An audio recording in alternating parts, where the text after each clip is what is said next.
يا مساء الحرية، يا مساء النصر والفتوحات، يا مساء الورد لكل الأحرار، مساء النصر. لا، سبحان الله، كل التطمينات والبيانات اللي طلعت فيها قادة معركة ردع العدوان ما جابت أي نتيجة مع كلاب الأسد وشبيحته.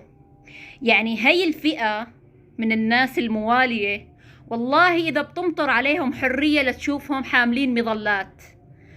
والله العظيم أنا يعني ما شفت بصراحة بكل حياتي هذا النموذج من البشر الحاقد. سبحان الله، عم شوف الصبح إحدى المواليات فاتحة بث وعم تشهد طبعا، فعم تحكي على أهل لبنان وعم تقول قليلين الأصل سكروا حدودهم بوجهنا، نحن لسه من كم يوم كانوا عنا وفتحنا لهم بيوتنا وفتحنا لهم الشاليهات وفتحنا لهم نت مفتوح، عطيناهم بطاقات نت مفتوحة بس لأهل لبنان. اليوم لبنان والأردن سكروا حدودهم بوجهنا. هي الناس اللي نزحت من حمص وين بدها تروح؟ عم يناموا بالحدايق، عم يناموا بالمدارس. للأسف حتى الموالين ما فتحوا لهم بيوتهم للشبيحة اللي طلعوا من حمص مؤخرا. فعم تحكي انه وين بدها تروح هاي الناس اذا لبنان سكرت حدودها والأردن سكرت حدودها؟ هاي الناس وين بدها تروح بحالها؟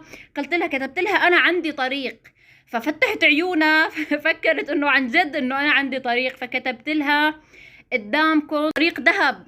فقالت لي وين هذا الطريق؟ كيف فينا نطلع؟ قلت لها الى مزابل التاريخ. فراحت عاملت لي طرد من البث تبعها. للأسف هذا النموذج الدموي، هذا النموذج اللي سبحان الله لحد الآن متعلقين بدياله للأسد، مع أنه هو أصلا هو سافر وتركهم، سافر وترك لكم، ترككم عفوا انتو حطب، ترككم لتكونوا محرقة بهاي المعارك انتو وولادكم. يعني عن جد من المؤسف انه لهلا اهل الساحل الموالين لهلا ما عم نشوف لهم اي ردة فعل.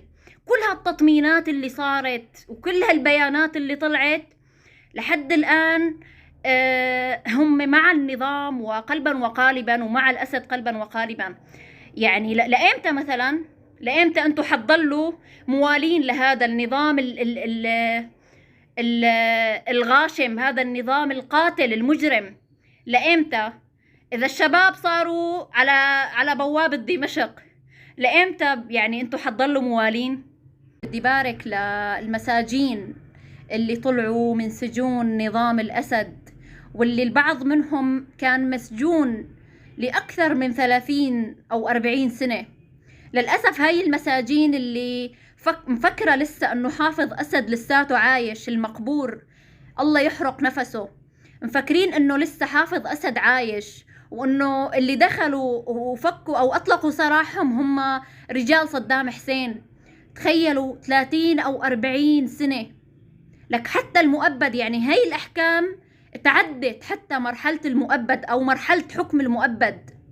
ما فينا نقول غير حسبي الله ونعم الوكيل، وبإذن الله ساقط يا بشار الأسد أنت وكلابك وإيران وروسيا، بإذن الله ساقط. وإن شاء الله بالساعات المقبلة رح نسمع أخبار جدا حلوة.